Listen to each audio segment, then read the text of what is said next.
Vamos lá para a listinha. Aqui. Pronto. Dá para ver aí, turma?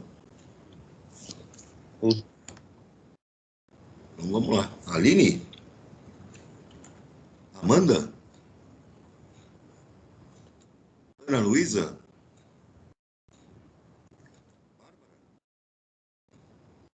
Beatriz? Presente, professor. Camila? Dandara? Presente. Presente. Davi? Presente, professor. Emily? Presente, professor. Gabriel Martins? Gabriel Victor? Presente. Gabriel Alves? Presente. Júlia Versace? Júlia Bonilho? Guilherme Lopes? José Carlos? Presente. Júlia Caroline? Presente. Juliana? Cauã? Cauê? Levi? Lucas Scaler? Presente. Ana? Lucas Ortega? Quem que falou aí? Luana? Professor, Oi. o Guilherme e a Ana Luísa falaram presente no chat. A Ana Luísa falou que está tendo construção na casa dela, por isso que ela não vai poder falar. Certo. E o Guilherme Lopes. Lucas Ortega? Luiz Vinícius? Presente. Matheus Almir? Murilo Aguiar? Presente. Murilo Cavalcante? Pedro Soares? Pétala? Rafael? Sara? Sofia? Stephanie? Thomas? Weimar? Victor Hugo?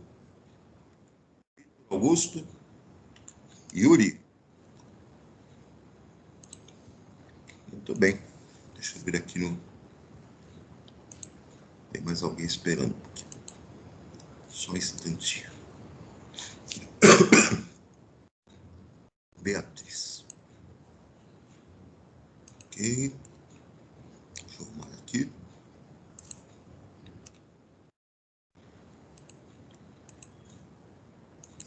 Deixa eu ver aqui no chat. Como é que está?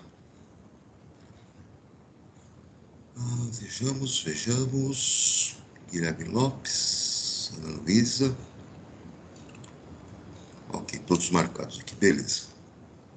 Pessoal, Bom dia. Eu vou compartilhar aqui a apostila. Nós paramos lá nas leis ponderais na última aula, né? Deixa eu abrir aqui. E ampliar aqui para vocês verem, né? Então, aí na página 16, tá dando para ver a apostila aí, turma? Sim, professor. Tá dando pra ver. Então tá aí, eles mostram aqui, né, as páginas anteriores têm alguns experimentos que deveriam ser feitos lá no laboratório. Provavelmente, quando nós retornarmos, né, nós vamos fazê-los para ilustrar como é que são essas leis ponderais. Mas, de maneira geral, ele já coloca para vocês aqui algumas figuras de balanças, né? Foram esses instrumentos, né, que permitiram que nós fizéssemos estudos, né, quantitativos nas reações químicas, medindo, né, a massa dos compostos que estão envolvidos em reações químicas. E quando nós, né, medimos essas massas entre reagentes e produtos formados lá nas reações químicas, isso é feito lá desde o século XVIII, nós conseguimos observar leis que regem o comportamento, né, da massa durante os processos em que ocorrem reações químicas. Essas leis, então, foram chamadas de leis ponderais e leis volumétricas. Essas leis ponderais envolvem, então,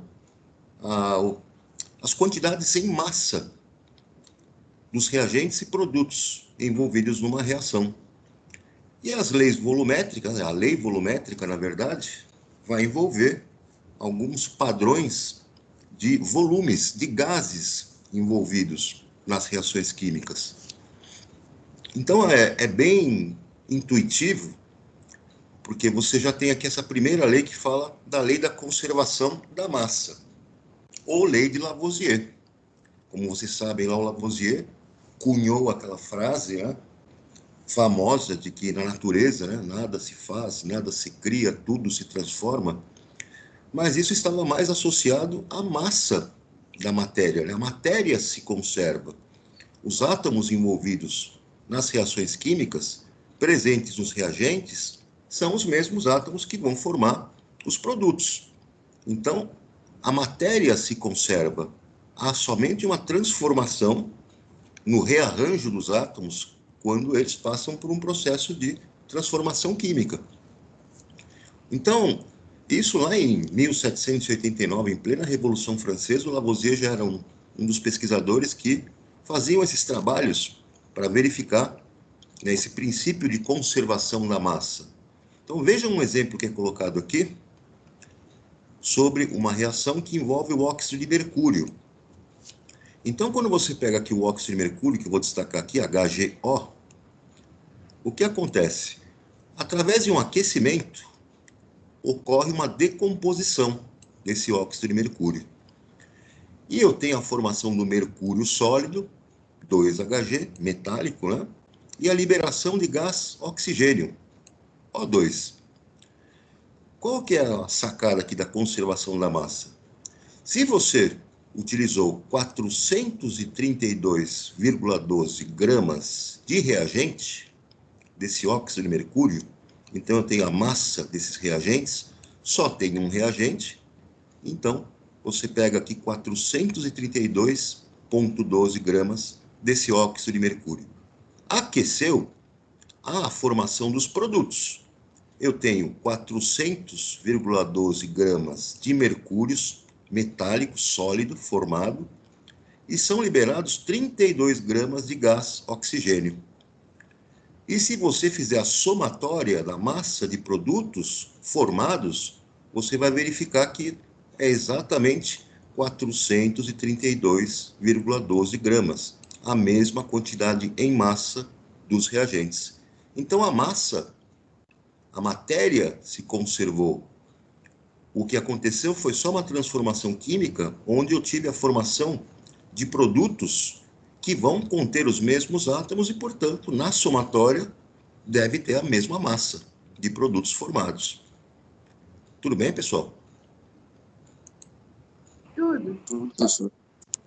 Então, sempre numa reação química, a massa dos produtos formados total, a somatória total da massa de todos os produtos formados, vai ser igual à somatória total de toda a massa de reagentes. Esse é o princípio, né, da conservação da massa, a lei da conservação da massa, ou lei de Lavoisier. Claro que você tem que ter um sistema fechado para isso acontecer, né? Porque se você tem um sistema aberto, naquele exemplo anterior, o oxigênio é um gás, ele vai escapar para a atmosfera. Então, se você for querer pesar os reagentes e depois pesar os produtos formados, se o sistema for aberto, a massa de gás oxigênio vai escapar para a atmosfera, você vai encontrar uma diferença.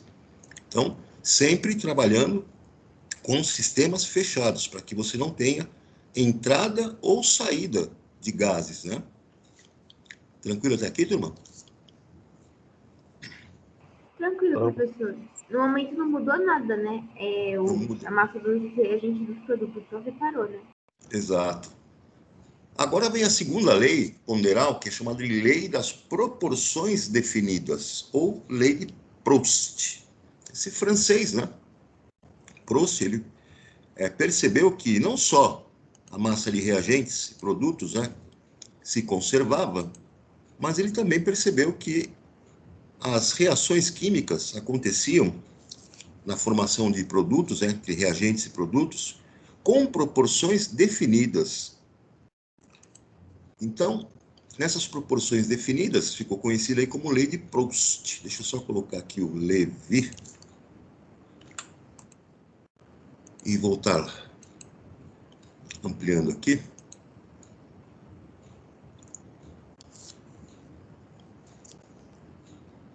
Prontinho. Então, tá aí a lei das proporções definidas ou lei de Proust. Isso, então, pessoal, significa o quê? Você sempre vai ter, numa reação química, né, tantos elementos formando as substâncias numa proporção em massa definida, e numa reação química, essas proporções em massa, a participação de cada espécie química entre reagentes e produtos, também vai seguir uma proporção definida. Como que isso funciona? Veja essa tabelinha, onde acontece uma reação de decomposição da água, uma eletrólise da água. Então, como é que nós vamos enxergar aqui a lei das proporções definidas, a lei de Proust? Você faz vários experimentos. Isso foi o que Proust fez na época, né? Então, eu tenho aqui a água, né? 2H2O, líquida, se decompondo, formando gás hidrogênio, 2H2, e gás oxigênio, 1O2. Num primeiro experimento, foi utilizado 36 gramas de água e se observou a formação de 4 gramas de gás hidrogênio e 32 gramas de gás oxigênio. Reparem, eu tenho reagentes do lado esquerdo e tenho os produtos do lado direito. Reparem que a lei da conservação da massa está valendo. Eu tenho de produtos formados 4 gramas de hidrogênio, mais 32 gramas de oxigênio, então eu tenho 36 gramas de produtos, mesma massa de 36 gramas de água, que era reagente. Mas aí o que acontece? Num segundo experimento, utilizou-se 18 gramas de água. Reparem, reduziu-se pela metade a quantidade de água comparada com o primeiro experimento. O que acontece com a formação de produtos? A massa de gás hidrogênio também é reduzida pela metade e a massa de gás oxigênio também é reduzida pela metade. Veja, então, que se eu modificar as quantidades de qualquer espécie, as outras se modificam proporcionalmente. Agora eu tenho 18 gramas de água e faço um terceiro experimento. Reparem, então, que de 18 eu reduzi pela metade, passei para 9 gramas de água. A formação dos produtos também será reduzida pela metade. Gás hidrogênio, de 2, formará 1 grama, e gás oxigênio, de 16, formarão 8 gramas. Dessa maneira, eu cheguei em números menores possíveis nesse caso. 9 para a água, 1 para o hidrogênio e 8 para o oxigênio. Esses números representam, então, as proporções definidas entre reagentes e produtos. Eu tenho 9 de água, proporcionalmente para 1 de hidrogênio, proporcionalmente para 8 de oxigênio. São proporções definidas, onde nós teremos, então, né, a lei aí de Proust, referente a essas proporções. Até aqui tudo bem, pessoal? Professor, no experimento 32 mais 4 gramas dá 36 gramas, né? Mas por que aumentou só 4 gramas? Porque aumentou só 4 gramas? É que 32 gramas, mais 4 dá 36. Por que você aumentou 4 gramas? Porque teve que separar assim mesmo? Isso aqui foi experimento, né? Ele fez uma experiência com isso, né? Dado experimental. Quando ele pegou 36 gramas de água, ele verificou que a reação produziu 4 gramas de hidrogênio e 32 gramas de oxigênio. Agradeço, professor. Muito bem. Então vejam, pessoal, se você fizer uma relação matemática, nós sabemos que as proporções na matemática estão associadas a razões. E razões representam o quê? Uma comparação entre duas grandezas. Então, numa razão, o que eu faço? Eu pego uma grandeza e divido pela outra. Nessa razão, então, eu tenho uma relação de proporcionalidade. Vejam, então, uma razão que vai se repetir nessa reação química que nós vemos, quando eu faço a comparação da massa de hidrogênio com relação à massa de oxigênio. Isso aqui é uma razão, né? Uma fração, uma divisão. Eu sempre comparo um valor de uma grandeza com de outra grandeza. Então, se eu fizer massa de hidrogênio dividido por massa de oxigênio, eu reparo o seguinte: no primeiro experimento, essa razão era de 4 para 32. 4 de hidrogênio para 32 de oxigênio. No segundo experimento, essa razão é a seguinte: 2 gramas de oxigênio, 16 gramas de hidrogênio. E assim por diante. No último experimento, eu tive uma proporção aqui nessa razão de 1 grama de hidrogênio para 8 gramas de oxigênio. Então vejam que eu cheguei numa fração irredutível que representa 1/8, ou seja, 1 para 8. A proporção em massa de formação de hidrogênio e oxigênio é uma proporção de 1 de hidrogênio para 8 de oxigênio. Ou seja, a massa de oxigênio formada será sempre 8 vezes maior do que a massa de hidrogênio. Tá claro aqui, pessoal? Sim. Sim. É engraçado que eu estou dando aula de matemática para o 7º ano da tarde, é o 7º ano, eles estão vendo agora, né? Essas proporcionalidade, regra de 3, né? E é exatamente isso que vai se utilizar lá depois, né? Então, muitas vezes, se o garoto não aprende bem essas relações aí de proporcionalidade, 1 para tanto, 1 para 8, como nós estamos vendo aqui, né? Depois ele patina lá na frente, né? De qualquer maneira, é bem simples de você entender essa lei, né, de Proust, a lei das proporções definidas, porque ela está dizendo para você que os reagentes e produtos agir em uma reação química numa proporção definida. Vai sempre acontecer de reagir uma parte de um com 8 partes de outro para formar 9 partes de outro. Você pode sempre analisar essas proporções que vão ser sempre fixas, seja qual for a quantidade em massa de substâncias que você colocar para reagir. Outro exemplo que ele coloca aqui para nós, dá uma olhada aqui na reação de combustão do gás metano. Então, eu tenho aqui metano, né, CH4, reagindo com oxigênio, 2O2, formando gás carbônico, 1CO2, e formando água líquida, 2H2O. Num primeiro experimento, foram colocados 16 gramas de metano com 64 gramas de oxigênio. E observou-se a formação de 44 gramas de gás carbônico e 36 gramas de água.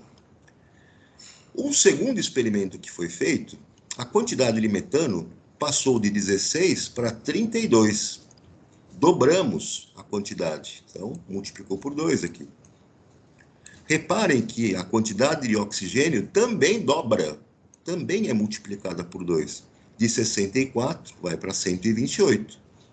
Tem que ser proporcional, proporções definidas. Se eu dobrei metano, os outros também vão todos dobrar as quantidades. Oxigênio dobrou, gás carbônico formado de 44 formou 88, dobrou. Água de 36 formou 72, também dobrou. Proporções definidas. Agora, se você observar que houve uma redução de 16 para 4 de metano, ou seja, eu reduzi em 4 vezes, eu dividi por 4. Do metano de 16 passou para 4, foi dividido por 4, essa quantidade foi reduzida. Todos os outros também terão as suas quantidades divididas por 4.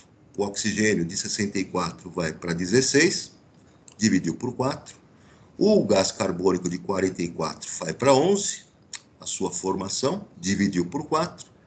E 36 de água vai para 9, dividiu também por 4. Está claro aqui, pessoal? Se eu fizer uma razão em massa, comparando qualquer um deles, se eu fizer uma razão as proporções vão ser sempre as mesmas, né? Então, se você pegar aqui, ó, 16 e dividir por 32, você vai ter uma mesma razão que vai ser igual a 64 dividido por 128, que é a mesma coisa que 44 dividido por 88, que é a mesma coisa que 36 dividido por 72. Ou seja, a proporção é de 1 do nosso, vamos dizer aqui, reagente, né, o mesmo produto, para 2. Se eu comparar experimento a experimento. São as proporções definidas. Lei de Proust. Tranquilo, galera? Tranquilo. Agora vem aí a lei volumétrica, né? A lei volumétrica, que foi aí, teve uma contribuição muito grande aí desse francês aí, Gay-Lussac, né? Ela envolve, então, o estudo de gases, né? Esse Gay-Lussac, então, ele foi um dos caras que trabalhou muito com gases. Na época, ele tinha um negócio de balões, né? Então, no próprio negócio de balões, a engenharia que era utilizada lá para a construção, por exemplo, de dirigíveis, né? Fez com que ele, então, se aprofundasse aí no estudo dos gases. E nesses estudos, ele publicou lá uma tese a respeito do que ele chamou aí de uma lei volumétrica, que dizia, nesse caso, que nas mesmas condições de temperatura e pressão, os volumes dos gases entre si uma proporção fixa, que vai ser expressa por números inteiros e pequenos. É um enunciado, né, muito chatinho assim de você descrever. É mais fácil você observar o que acontece lá na reação química. Veja essa situação de uma reação que acontece entre o hidrogênio e o oxigênio. Então, o que nós vamos fazer aqui? Nós temos o gás hidrogênio, 2H2, reagindo com o gás oxigênio, 1O2, para formar água, vapor de água, água gasosa, H2O gasoso. Tá aqui. Os coeficientes estequiométricos para o balanceamento da equação estão indicando que para hidrogênio o coeficiente é 2, então está aqui o coeficiente estequiométrico. Para o oxigênio o coeficiente é 1, e para o vapor de água o coeficiente é 2. Vejam que esse coeficiente está me indicando o seguinte, que se eu pegar 2 volumes de gás hidrogênio, é como se eu pegasse aqui 2 cilindros, cada um de 1 litro, se eu pegar 2 litros de gás oxigênio, eu vou precisar de 1 litro de gás oxigênio. Veja o coeficiente estequiométrico indicado aqui. 1V. E eu vou ter a formação de 2 litros, 2 volumes de vapor de água. Veja que o coeficiente está indicando 2 aqui. Percebem, pessoal? Nas mesmas condições de temperatura e pressão, todos os gases têm que estar na mesma temperatura e pressão.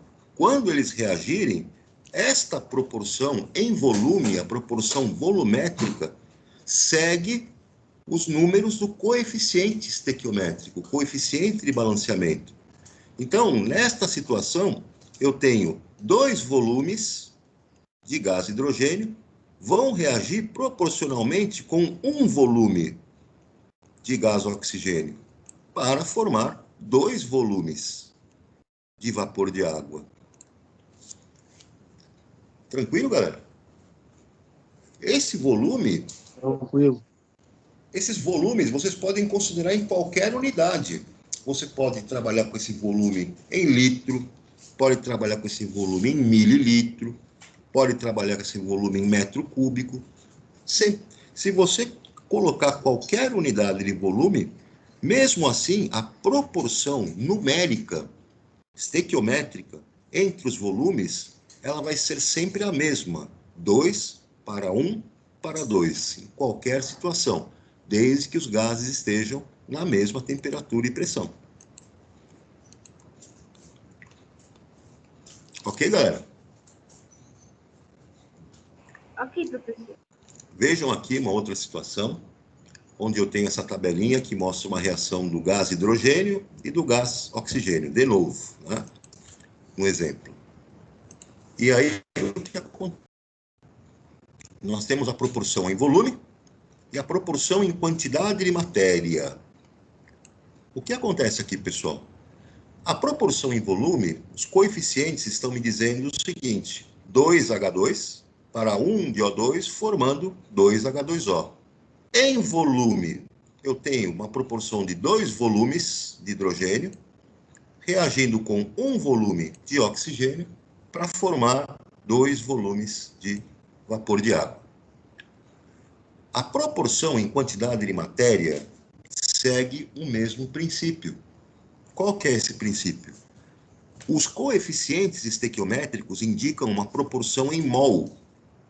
Então, essa proporção em quantidade de matéria será a seguinte: 2 mol de gás hidrogênio vão reagir com 1 mol de gás oxigênio para formar 2 mol de vapor de água. Olha aí, os coeficientes estequiométricos indicam uma proporção em quantidade de matéria em mol, e é uma proporção também definida, fixa, constante.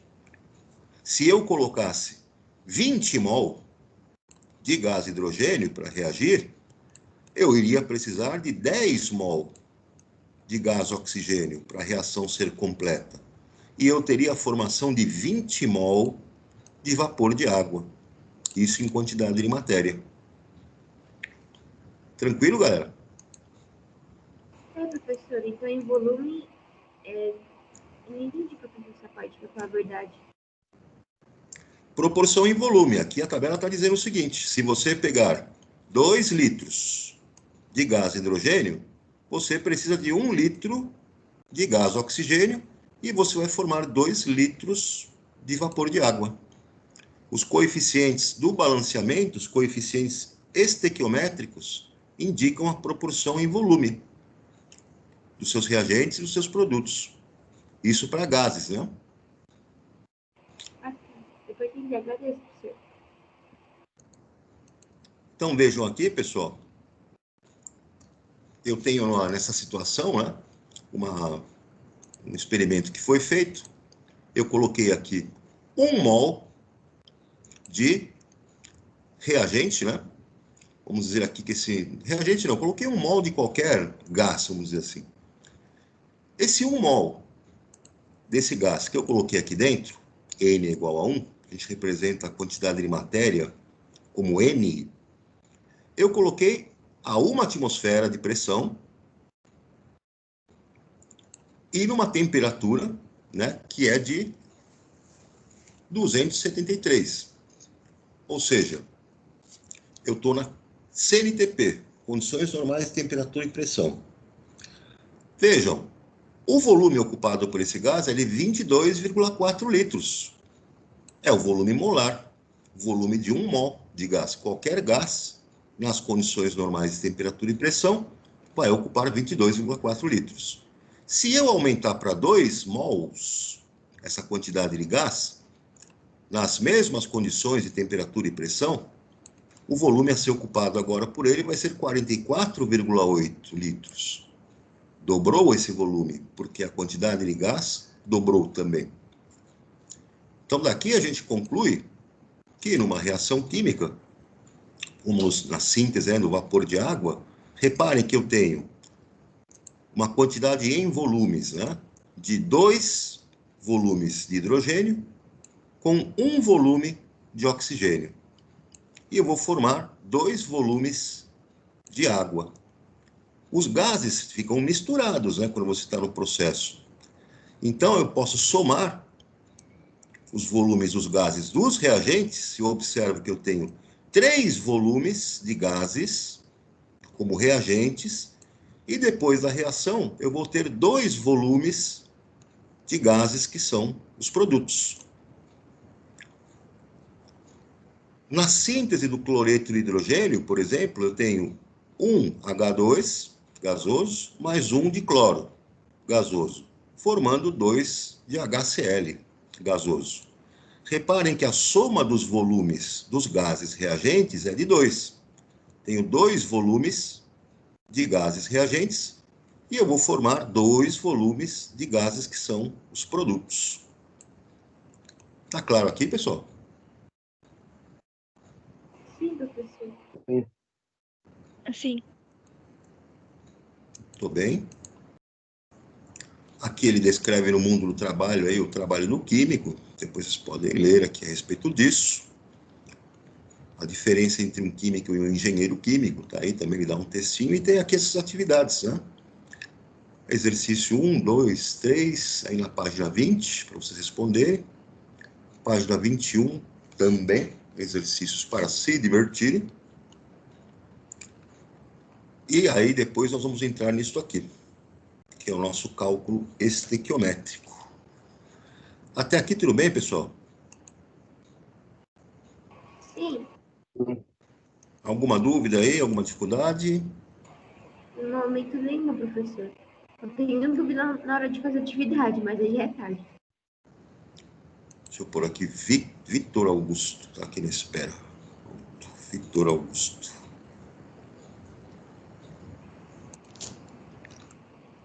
E a Beatriz também está presente, professor. Oi? A Beatriz também está presente e o Levi. Coloquei aqui. Certo, certo. Deixa eu voltar lá. A nossa apostilinha. E ampliar aqui um pouquinho. Então, pessoal, essas leis ponderais e volumétricas, elas são necessárias agora. Elas são a nossa ferramenta para poder trabalhar com o cálculo estequiométrico, que nada mais é do que cálculos que você faz, cálculos químicos, para você fazer a previsão das quantidades, né, de reagentes e produtos que vão estar envolvidos em uma reação química. Então, essa palavra estequiometria, que é essa ciência, né, que faz uso aí do cálculo estequiométrico, vem lá do grego, né? Stoichia, que representa partes mais simples, né? E metren, que representa medida. Então, você está medindo, na verdade, você está fazendo cálculos para você medir quantidades, né? Grandezas que estão envolvidas dentro de uma reação química. Essas grandezas envolvidas podem ser a massa, pode ser o número de moléculas, o volume de substâncias. Quando você trabalha, então, com quantidade de matéria, isso vai estar presente no cálculo estequiométrico, a quantidade em mol, você sabe que essa quantidade em mol pode ser utilizada trabalhar com massa, usando a massa molar, tanto para trabalhar com quantidade de moléculas, você usa a constante de Avogadro, 6 vezes 10 a 23, e você também pode trabalhar com volume molar. O volume de 1 mol de qualquer gás, nas condições normais de temperatura e pressão, que seria de 22,4 litros. Uma constante também. Então, veja essa tabela aqui apresentada, para a gente fazer aqui uma pequena introdução. Ele está mostrando a reação de síntese da amônia.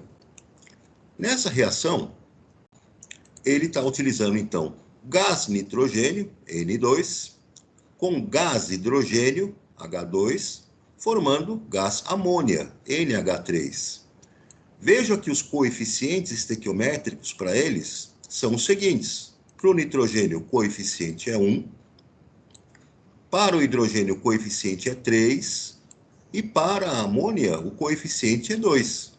Isso significa que a proporção em mol, em quantidade de matéria, é de 1 mol de nitrogênio para 3 mol de gás hidrogênio para 2 mol de amônia. Esta é a proporção estequiométrica em quantidade de matéria. Agora eu quero trabalhar em massa. Para trabalhar em massa, o que eu faço? Eu tenho que utilizar a massa molar. E a massa molar eu tiro a partir da fórmula do composto, né, usando os dados de massa atômica que eu pego na tabela periódica.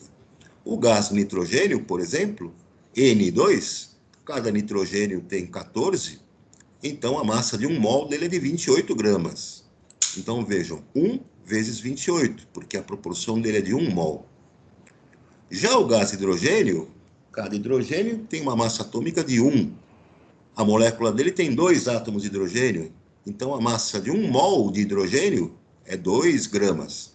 E a proporção em que ele aparece é de 3 mol. Portanto, eu multiplico aqui, ó, 3 vezes 2. E a amônia, a massa molar dela, eu vou somar 14 do nitrogênio com 3 hidrogênios, que tem 1 de massa atômica, portanto, 17 gramas para cada mol. E a proporção estequiométrica dele é de 2. Então, eu multiplico por 2 aqui. E aí, professor, por que fica 17 mesmo? Nitrogênio, 14. Hidrogênio, 1. 14 mais 3 vezes 1, 17 gramas por mol. Isso. A professora, a Emily pediu para o senhor aceitar, que ela caiu da chamada. Ok. Proporção em moléculas. Isso. Sabemos que 1 mol tem sempre 6 vezes 10 a 23 moléculas. Então, eu coloco aqui, ó, a quantidade em mol, para 1 mol, 6 vezes 10 a 23 moléculas. E eu multiplico pela quantidade, da proporção em mol que aparece lá no balanceamento. Olha lá. 1, 3 e 2. Sempre multiplicando. Ah, se eu quiser trabalhar com volume molar na CNTP, 1 mol de qualquer gás ocupa sempre 22,4 litros. E veja que eu vou multiplicar 22,4 litros pela quantidade em mol, né, que aparece no coeficiente estequiométrico de cada um lá na reação química. Tá claro aqui, pessoal? Sim, professor. Muito bem. Deixa eu ver aqui.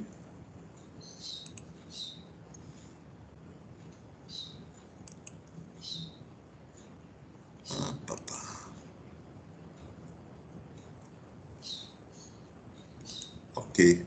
Bom, galera, aqui para eu avançar um pouco mais esse cálculo estequiométrico, vou precisar de um pouquinho mais de tempo para poder explicar para vocês algumas situações, né?